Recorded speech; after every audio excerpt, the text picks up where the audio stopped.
नमस्कार, आप सभी का स्वागत है आज के वीडियो में। तो आज के वीडियो से हम स्टार्ट कर रहे हैं जीएस का रिवीजन सीरीज़। तो इसका पहला वीडियो है ये, और इस वीडियो में हम कुछ महत्वपूर्ण क्वेश्चंस की बात करेंगे और मैं उम्मीद करूंगा कि आने वाले वीडियोस में हम और अच्छे क्वेश्चंस को डिस्कस करें। तो स्टार्ट करते हैं। क्वेश्चंस इंग्लिश में होंगे, लेकिन मैं साथ साथ आपको हिंदी बताता चलूँगा। तो डिस्कस करते हैं। पहला क्वेश्चन है कि which of the following statement about Swami Dayanand Saraswati is incorrect. यानी इसमें कहा गया है कि स्वामी दयानंद सरस्वती जी के बारे में कौन सा कथन असत्य है, आपको इनकरेक्ट फाइंड करना है। तो सबसे पहला ऑप्शन पढ़ते हैं कि his birth place was Gujarat, यानी उनका जो बर्थ प्लेस है वो गुजरात है। ठीक है। उसके बाद में लिखा हुआ कि इन्होंने सत्यार्थ प्रकाश नाम की एक पुस्तक लिखी है। फिर कह रहा है कि इन्होंने ब्रह्मो समाज को फाउंड किया है, और फिर बोल रहा है कि इन्होंने आर्य समाज की स्थापना की है। तो इसमें से कौन सा इनकरेक्ट है वो आपको पता करना है।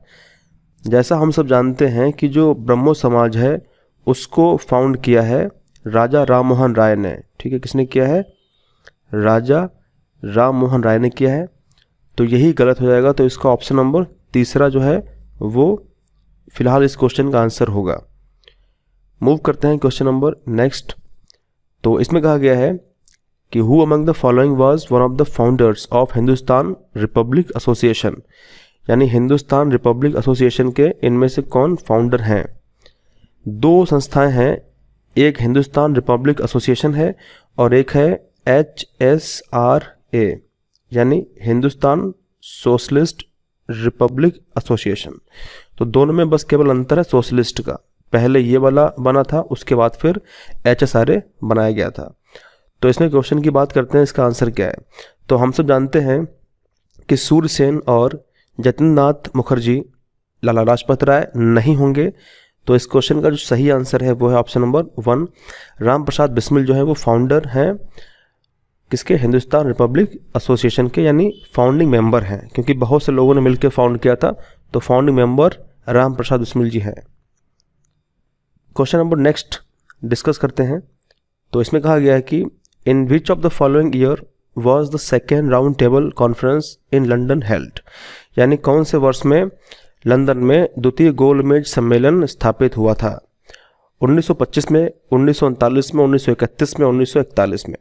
तो अगर आपने थोड़ा सा इतिहास पढ़ा होगा तो आपको आइडिया हो जाएगा कि जो गोलमेज सम्मेलन 3 हुए थे वो 1941 तो बहुत ज़्यादा समय आगे पहुंच चुके हैं, नहीं होगा। ठीक है, 39 भी ज़्यादा हो चुका, नहीं होगा। तो इस क्वेश्चन का सही आंसर क्या होगा? ऑप्शन नंबर तीसरा 1931, 1931 इसका सही आंसर हो जाएगा। अब थोड़ी सी बात जरा हम डिस्कस कर लेते हैं कि गोलमेज सम्मेलन क्या था और इसमें कौन कौन से इंपॉर्टेंट फैक्ट हैं उसको देख लेते हैं।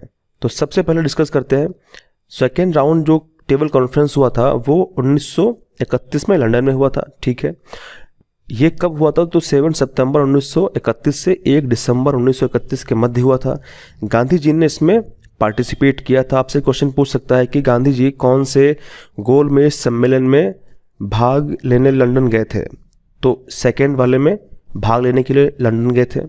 उसके बाद में ये जो कॉन्फ्रेंस था, जो सम्मेलन था, ये फेल हो गया। और फेल होने के उपरांत यानी गांधी जी ने कई सारी अपनी डिमांड्स रखी थी, लेकिन वो डिमांड्स को फुलफिल नहीं किया गया। तो गांधी जी वहाँ से वापस चले आए और उन्होंने अपना फिर वापस आने के बाद में सिविल डिसओबीडियंस मूवमेंट को रिज्यूम कर दिया, जो अस्थायी रूप से बंद कर दिया गया था। तो बात करते हैं क्वेश्चन नंबर नेक्स्ट। तो इसमें कहा गया है कि in which of the following year was the planning commission of India set up. Planning commission योजना आयोग जो है वो कब स्टैब्लिश किया गया था? तो 1950 में इसको स्टैब्लिश किया गया था। ऑप्शन नंबर सेकेंड इसका करेक्ट हो जाता है। क्वेश्चन नंबर 5 की बात करते हैं। इसमें कहा गया है कि इलेक्ट्रॉन वोल्ट किसकी यूनिट है? तो आपको बताना है एनर्जी की है या पावर की है या करंट की या फिर इलेक्ट्रिक पोटेंशियल डिफरेंस की है। तो हम सब जानते हैं कि जो इलेक्ट्रिक पोटेंशियल डिफरेंस होता है यानी विद्युत विभवांतर होता है, उसकी जो यूनिट है वो वोल्ट होती है। करंट की हमको पता है एम्पियर होती है और पावर की वॉट होती है। ठीक है, 3 हमको पता है, बचा है नंबर 1 एनर्जी। तो इस क्वेश्चन का आंसर यही हो जाएगा, यानी जो इलेक्ट्रॉन वोल्ट है वो एनर्जी की यूनिट होती है। अगर इसको डिस्कस करें थोड़ा डिटेल में तो ज़रा समझ लेते हैं। देखिए, इलेक्ट्रॉन वोल्ट जो है वो यूनिट ऑफ एनर्जी है। ठीक है, और इसका इस्तेमाल खासकर हम एटॉमिक या न्यूक्लियर फिजिक्स के लिए करते हैं। ठीक है, आमतौर पे आपको नहीं ये सुनने को मिलेगा इलेक्ट्रॉन वोल्ट, लेकिन जब बात करते हैं एटॉमिक या न्यूक्लियर फिजिक्स की तो वहाँ पे इलेक्ट्रॉन वोल्ट जो है वो वहाँ पे सुनने को मिलता है और वो एनर्जी की यूनिट है। क्वेश्चन नंबर नेक्स्ट की बात करते हैं। तो इसमें कहा गया है कि which of the following places is most famous for a copper mine, यानी कॉपर की जो खान है उसके लिए कौन सा महत्वपूर्ण प्लेस इनमें से है। तो हम जानते हैं जो गया है वो बिहार में है, और जो क्योंझर है वो कहाँ पे है, उड़ीसा में है, और जो खेत्री है वो कहाँ पे है, तो ये राजस्थान में है, और सतना मध्य प्रदेश में है। तो इस क्वेश्चन का सही जो आंसर है वो ऑप्शन नंबर तीसरा खेत्री होगा। ठीक है, जैसा कि आप लोग यहाँ पे देख पा रहे हैं कि इनके लोकेशन के बारे में लिखा हुआ है कि कहाँ कहाँ पे ये हैं। डिस्कस करते हैं क्वेश्चन नंबर 7। इसमें कहा गया है कि dash is the structural and functional unit of kidney. आपको बताना है कि जो किडनी है उसका स्ट्रक्चरल और फंक्शनल यूनिट क्या है। जैसा हम जानते हैं कि जो लाइफ है, जीवन, उसकी स्ट्रक्चरल और फंक्शनल यूनिट क्या होगी, तो हमको पता है वो सेल होगी यानी कोशिका होगी। लेकिन यहाँ पे बात करी गई किडनी के बारे में। तो हम जानते हैं कि किडनी, अगर आपसे क्वेश्चन पूछे कि किडनी का जो अध्ययन होता है, किडनी का जो स्टडी होता है वो क्या कहलाता है, तो हम ये जानते हैं कि किडनी के अंदर नेफ्रॉन्स होते हैं। क्या होते हैं? नेफ्रॉन्स होते हैं जो काम करते हैं फिल्ट्रेशन में। और हमको ये भी पता है कि जो किडनी है वो हमारे ब्लड को, रुधिर को फिल्टर करती है, और फिल्टर का काम कौन करते हैं? नेफ्रॉन्स करते हैं। ठीक है, तो अगर आपको ये क्वेश्चन पूछे कि स्टडी ऑफ किडनी क्या होगा, तो इसको बोलते हैं नेफ्रोलॉजी। ठीक है, इतनी हमने डिस्कस बातें कर ली हैं, और अब आप इसका आंसर कर सकते हो कि ऐसा कौन सा स्ट्रक्चरल और फंक्शनल यूनिट है किडनी की। तो सबको पता है वो नेफ्रॉन हो जाएगा। ऑप्शन नंबर 4 इसका जो है वो करेक्ट है। ठीक है, वीडियो देखने के बाद आप लोग अपना स्कोर कमेंट सेक्शन में ज़रूर लिखें, जिससे आइडिया मिलेगा कि आपकी प्रिपरेशन किस स्टेज में चल रही है, और उससे आप अपने आप को इवेल्युएट कर पाएंगे। क्वेश्चन नंबर 7 की डिस्कस करते हैं, बात करते हैं। तो इसमें कहा गया कि which of the following has the same dimension as that of linear momentum. इसका मतलब कि जो लीनियर मोमेंटम है उसके जैसी डायमेंशन किसकी है? वर्क की है तो नहीं है। अब देखिए यहाँ पे अगर थोड़ा डिटेल में हम बात करेंगे तो आपको डायमेंशन निकालनी पड़ेगी। ठीक है, ऐसे क्वेश्चन जो है वो कभी कभार एग्जाम में आ जाते हैं जहाँ पे डायमेंशंस के बारे में पूछ लेता है, डायमेंशंस निकाल के दिखाइए। मोस्टली क्वेश्चन ऐसे नहीं आते हैं। तो आप जो इम्पोर्टेंट हैं, जैसे सपोज यहाँ पे, क्योंकि इसको आप अगर याद भी कर लेंगे कि ऐसी कौन सा है जिसका सेम डायमेंशन है जो लीनियर मोमेंटम का है, तो ऐसे क्वेश्चंस को हम याद भी कर सकते हैं। तो यहाँ पे वर्क है, एनर्जी है, इम्पल्स या फिर स्ट्रेस। वर्क एनर्जी नहीं होगा, स्ट्रेस नहीं होगा। ऑप्शन नंबर तीसरा इसका करेक्ट है, इम्पल्स का होता है। इसको अगर डिस्कस करें डिटेल में तो यहाँ पे आप लोग इसको स्टडी कर सकते हैं, पढ़ सकते हैं कि इम्पल्स की जो है, इम्पल्स क्या है? Force that change the momentum of a body, यानी किसी भी एक बॉडी का मोमेंटम जो चेंज करता है वो बल इम्पल्स कहलाता है। इम्पल्स की जो सेम डायमेंशन है जिसकी लीनियर मोमेंटम के अगर हम बात करें कंपैरिजन में, तो यानी अगर यूँ कहें तो लीनियर मोमेंटम और इम्पल्स का सेम डायमेंशन है। ठीक है, अगर हम इसको देखें कि इसका फार्मूला क्या है, अगर ये सेम है तो फार्मूला भी सेम इसका होगा। इम्पल्स का मतलब क्या होता है? MLT-1, और लीनियर मोमेंटम का भी होता है MLT-1। तो यहाँ पे डायमेंशन क्या है? सेम है। क्वेश्चन नंबर नेक्स्ट डिस्कस करते हैं। यहाँ पे कहा गया कि which of the following is a process in which hot less dense material rise upward and are replaced by cooler more dense material. जरा समझ लेते हैं। मान लेते हैं कि एक ये वेसल है, ठीक है, एक बर्तन है। इस बर्तन के अंदर यहाँ पे पानी भरा हुआ है। ये समझाने के लिए आपको मैं यहाँ पे लिख रहा हूँ, पानी भरा हुआ है। ठीक है, नीचे से अगर इसको हॉट हम देंगे, अगर यहाँ से नीचे से गैस जलाएंगे, तो गैस जला करके अगर इसको हीट यहाँ से प्रोवाइड करेंगे, तो जो ये वाले पानी के मॉलिक्यूल्स होंगे वो गर्म हो जाएंगे, और गर्म होने से वो हल्के हो जाते हैं, डेंसिटी कम हो जाती है। डेंसिटी कम अगर हो जाएगी तो हल्के हो जाएंगे, तो वो ऊपर की तरफ ऐसे मूव करेंगे, और ऊपर जो मॉलिक्यूल्स होंगे पानी के ठंडे होंगे वो नीचे की तरफ मूव करेंगे इस तरीके से। इसमें यही तो कहा गया है, इसमें क्या बोला गया है कि कौन सी ऐसी प्रक्रिया है जिसमें हॉट, इसका मतलब गर्म, लेस डेंस, गर्म होगा तो लेस डेंस होगा यानी घनत्व कम उसका हो जाएगा मटेरियल। ऊपर की तरफ हमने क्या देखा कि गर्म हो जाएगा, लेस डेंस है तो ऊपर की तरफ मूव करेगा, और जो रिप्लेस कौन करेगा, जो ठंडा वाला होगा यहाँ पे वो मूव करेगा नीचे की तरफ इस तरीके से। ये किस तरीके से होगा, ठीक है, कौन सा ऐसा मेथड जिससे होगा। कंडक्शन की अगर हम बात करें, कंडक्शन का मतलब होता है चालन। चालन को चलने के लिए, मतलब चालन में ऊष्मा को चलने के लिए जो मॉलिक्यूल्स होंगे, एटम्स, वो बिल्कुल पास पास होने चाहिए, तब कंडक्शन होता है। और कंडक्शन केवल किस में होता है, ये केवल सॉलिड में होता है, ठोस में होता है। मान लेते हैं लोहा है, लोहे की रॉड को अगर आग में रख दिया तो 1 घंटे में या फिर कुछ मिनट्स में वो पूरा गर्म हो जाएगा।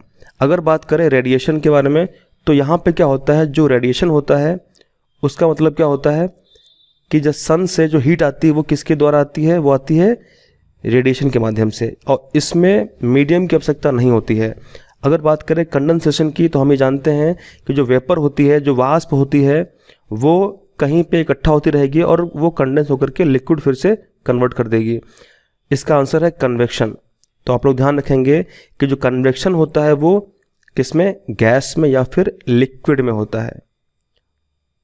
मैंने आपको क्लास में ज्योग्राफी में और फिजिक्स की क्लासेस में मैंने आपको बताया है कि कन्वेक्शन करंट कैसे फ्लो करती हैं। जब हम लोग ज्योग्राफी के अंदर पढ़ रहे थे क्लास के अंदर, एक चैप्टर था जिसका नाम था पृथ्वी की आंतरिक संरचना, तो मैंने वहाँ पे आपको बताया था, या फिर हम लोग जो चैप्टर पढ़ रहे थे माउंटेन्स, तो माउंटेन्स के अंदर जो हम बात कर रहे थे फोल्ड माउंटेन्स के बारे में, तो वहाँ पे डिस्कस किया था किस तरीके से कन्वेक्शन करंट डेवलप होती है अर्थ के अंदर।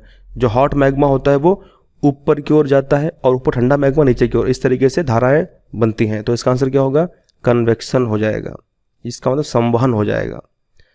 क्वेश्चन नंबर नेक्स्ट डिस्कस करते हैं। इसमें कहा गया है कि Baghmara pitcher plant century. Pitcher plant का मतलब होता है घटपर्णी पौधे। इसका मतलब वे पौधे जिन्होंने अपनी पत्तियों को घड़े के आकार में चेंज कर लिया है ताकि वो इंसेक्ट को, कीड़ों को पकड़ पाए।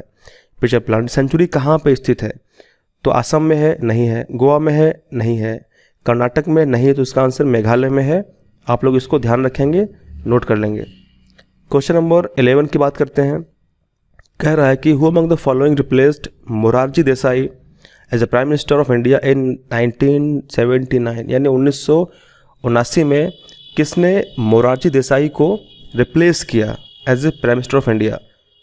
तो यहाँ पे इसको क्वेश्चन को हल करने से पहले पूरा एक देख लेते हैं कि अभी तक कौन कौन से प्रधानमंत्री हुए हैं। तो सबसे पहले नेहरू जी, उसके बाद गुलजारी लाल नंदा जी, उसके बाद लाल बहादुर शास्त्री जी, उसके बाद फिर से नंदा जी, उसके बाद इंदिरा गांधी जी, उसके बाद फिर मोरारजी देसाई। यहाँ पे आप डेट देखिए, डेट यहाँ पे क्या लिख रही है, 1977 से लेकर के 1979 तक, और यही इसमें पूछा गया है। क्या पूछा गया है कि 1979 से इसके बाद में किसने रिप्लेस किया इनको। तो इनके बाद कौन आया, इनके बाद आया चरण सिंह, जो 1900, इसके बाद कौन आया, चरण सिंह आया, जो 1979 से 1980 तक रहे। उसके बाद फिर से इंदिरा जी आ गई।